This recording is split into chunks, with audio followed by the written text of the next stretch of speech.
जी सुनिए, राहुल का टिफिन दे आइए उसके ऑफिस में। राहुल की माँ बोली, क्या राहुल आज साथ में टिफिन लेकर नहीं गया? आज उसके ऑफिस में मीटिंग थी बॉस के साथ सवेरे सवेरे, इसलिए बिना टिफिन के ही वो चला गया। ठीक है, मैं दे आता हूँ। राहुल के पिता तैयार होने के लिए कमरे में चले गए। एक दिन पहले, माँ, मेरे दोस्त के पिताजी भी टीचर थे। उन्होंने देखो कैसे आलीशान बंगला खरीदा है। नहीं तो मेरे पापा, हम आज भी इस किराए के मकान में रहते हैं। राहुल गुस्से से बोला।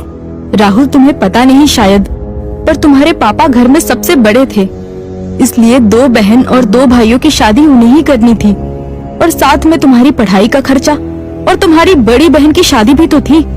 किसने किया ये सब? क्या फायदा इन सब का? उनके भाई बहन अब बंगले में रहते हैं। कभी उन्होंने सोचा है कि अपना भाई किराए के मकान में रहता है तो उसके लिए एक छोटा सा घर खरीद के दे दे?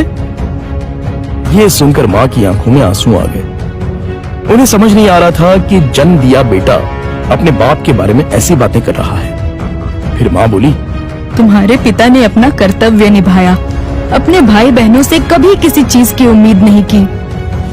राहुल पागलों जैसा बोल रहा था। अच्छा वो ठीक है, पर पिताजी लड़कों की ट्यूशन लेते थे। उनसे अगर फीस लेते तो आज पिताजी पैसों की गद्दी पर सोते। आजकल के क्लास वाले देखो कैसे इंपोर्टेड गाड़ियों में घूमते हैं। लेकिन तुम्हारे पिता के कुछ उसूल थे, ज्ञान बांटने के, पैसे नहीं लेने के, इसलिए तो उन्हें ढेर सारे पुरस्कार भी मिले। पता भी है तुम्हें? ये सुनते ही राहुल जोर से चिल्लाया, क्या फायदा इन पुरस्कारों का? क्या उनसे हमारा मकान बनेगा? पड़े हैं धूल खाते उस कबाड़ खाने में, कोई नहीं पूछता है उनको। तभी दरवाजे की बेल बजती है। पिताजी ने अपनी बातें तो सुन नहीं ली ना। इस डर से राहुल का चेहरा उतर गया, लेकिन पिताजी किसी से बात किए बिना ही अपने कमरे में चले गए। ये था कल का झगड़ा, और आज मोहनलाल ने साइकिल को टिफिन लगाया और कड़ी धूप में राहुल के ऑफिस पहुंच गए। कड़ी धूप होने के कारण वो थक गए थे। ऑफिस पहुंचने पर उनको सिक्योरिटी गार्ड ने रोका। राहुल सर को टिफिन देना था, क्या मैं अंदर जा सकता हूं? मोहनलाल ने पूछा। अभी नहीं दे सकते, वो बॉस के साथ मीटिंग में है। जब मीटिंग खत्म होगी तब दे देना। चलो यहां से हटो, बॉस तुम्हें देखना नहीं चाहिए। अगर बॉस को दिख गए तो मेरी हालत खराब हो जाएगी। चलो जाओ उधर, गार्ड बोला। मोहनलाल कुछ ही दूरी पर धूप में खड़े रहे। मीटिंग 1 घंटे से ऊपर तक चली। उनके पैर में दर्द होने लगा। तभी ऑफिस के केबिन का दरवाजा खुलने की आवाज आई। बॉस के पीछे पीछे राहुल भी आया। धूप में खड़े हुए पिताजी को देखकर वो मचलाया। चलते चलते बॉस की नजर मोहनलाल पर पड़ गई। गाड़ी में बैठने की बजाय वो वहीं खड़े रहे। वो सामने धूप में कौन खड़ा है? उन्होंने गार्ड से पूछा। अपने राहुल साहब के पिता हैं, टिफिन देने आए थे। गार्ड डरते हुए बोला।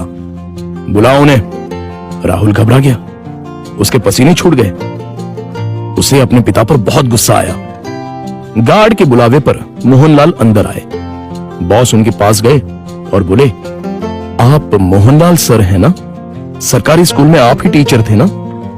हाँ, पर आप कैसे पहचानते हैं मुझे? कुछ समझने से पहले ही बॉस ने मोहनलाल के पैर छुए। राहुल और सब लोग ये देखकर हक्का बक्का रह गए। सर, मैं विजय, आपका स्टूडेंट था। आप मुझे पढ़ाने के लिए घर आते थे। हाँ, याद आया। बाप रे, तुम तो बहुत ही बड़े हो गए हो। विजय मुस्कुराया और बोला, सर आप यहाँ धूप में क्या कर रहे हैं? चलिए अंदर बैठते हैं, बहुत सारी बातें करनी है आपसे। सिक्योरिटी, तुमने इन्हें अंदर क्यों नहीं बिठाया? सिक्योरिटी ने शर्म के मारे गर्दन नीचे कर दी और बोला, सॉरी सर, गलती हो गई। इस पर मोहनलाल बोले, इसमें इसकी कोई गलती नहीं है, आपको डिस्टर्ब ना हो इसलिए मैं ही बाहर खड़ा हुआ था। ओके। विजय ने मोहनलाल का हाथ थामा और उनको अपने केबिन ले गया। बैठिए सर, अपने कुर्सी की तरफ उंगली करते हुए विजय बोला। नहीं, ये कुर्सी तो तुम्हारी है। मोहनलाल हिचकिचाहट से बोले, सर आपकी वजह से ही तो ये कुर्सी मुझे मिली है, इसलिए इस पर सबसे पहले आपका हक बनता है। विजय ने जबरदस्ती मोहनलाल को अपनी कुर्सी पर बिठाया। शायद आपको पता नहीं, लेकिन अगर सर नहीं होते तो आज ये कंपनी नहीं होती और मैं अपने पिता के साथ उनकी दुकान में बैठा रहता। विजय ने अपने साथियों से कहा। राहुल और मैनेजर आश्चर्य से देखते ही रह गए। स्कूल के टाइम मैं एक एवरेज स्टूडेंट था, मुझे पढ़ाई में दिलचस्पी नहीं थी। मार्क्स कमा रहे थे, इसलिए मेरी माँ मुझे सर के पास उनके घर ले गई और ट्यूशन लेने के लिए कहा। पर सर के घर पर जगह नहीं थी, इसलिए वो हमारे घर आकर मुझे पढ़ाने लगे। लेकिन सर ने कभी फीस नहीं ली। सर के पढ़ाने के तरीके से फिर धीरे धीरे मुझे पढ़ाई में रुचि आने लगी और मैंने 10वीं में दूसरा नंबर लाया। ये देखकर तो मैं हवा में उड़ने लगा। My goodness! पर सर ने कभी आपसे फीस नहीं ली? मैनेजर ने पूछा। मैं मां के साथ मिठाई लेके सर के घर गया। मां ने 50,000 का चेक सर को दिया, लेकिन उन्होंने वो नहीं लिया। तब सर ने एक बात कही थी जो आज भी मुझे याद है। सर ने कहा था, मैंने कुछ नहीं किया, आपका बेटा ही होशियार था। मैंने सिर्फ उसे रास्ता दिखाया है और मैं ज्ञान बेचता नहीं हूं, दान करता हूं। फिर मैंने 12th करने के बाद MS किया और अमेरिका जाकर पढ़ाई की और वापस आने के बाद ये कंपनी स्टार्ट की। एक पत्थर को सर ने हीरा बना दिया। सर, आपको सच में दिल से प्रणाम। मोहनलाल की आंखों में आंसू आ गए। यह सच में कमाल की बात है। बाहर दुनिया में पढ़ाई का बाजार चल रहा है और इन्होंने बिना फीस लिए पढ़ाया। मान गए सर आपको। ऐसे लोग उसूल के पक्के होते हैं। इन्हें पैसों की और पुरस्कार की भी चाह नहीं थी। इन्हें तो बस अपने स्टूडेंट का भला हो, यही दिन रात सोचते थे। सही कहा सर आपने। ऐसे लोग तो दुनिया में बहुत ही कम होते हैं। सर, क्या आज आप उसी किराए के मकान में रह रहे हो? मोहनलाल की जगह राहुल ने ही जवाब दिया। हाँ सर, उसी किराए के मकान में रहते हैं। आज मैं अपने सर को गुरु दक्षिणा दूंगा।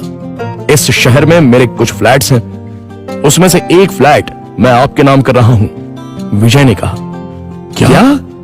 मोहनलाल और राहुल एक ही साथ बोले। इतनी बड़ी गुरु दक्षिणा मुझे नहीं चाहिए। मोहनलाल बोले, सर प्लीज ना मत कहिए। काम के चक्कर में मैं अपनी गुरु दक्षिणा देना भूल गया था। बहुत बहुत शुक्रिया सर। शुक्रिया मुझे नहीं, अपने पिता को कहो और मुझसे एक वादा करो कि तुम अपने पिता के अंतिम सांस तक उनके साथ रहोगे। हाँ सर, मैं वादा करता हूं। राहुल इमोशनल हो गया और उसकी आंखों से आंसू आ गए। तो दोस्तों, आपसे गुजारिश है कि कभी भी अपने पिता से यह मत पूछिए कि उन्होंने आपके लिए क्या किया और क्या कमाया है। जो कुछ कमाना है वो अपने दम पे कमाओ। उन्होंने हमें जो पढ़ाई और संस्कार दिए हैं वही आपको कमाने में मदद करेंगे। धन्यवाद।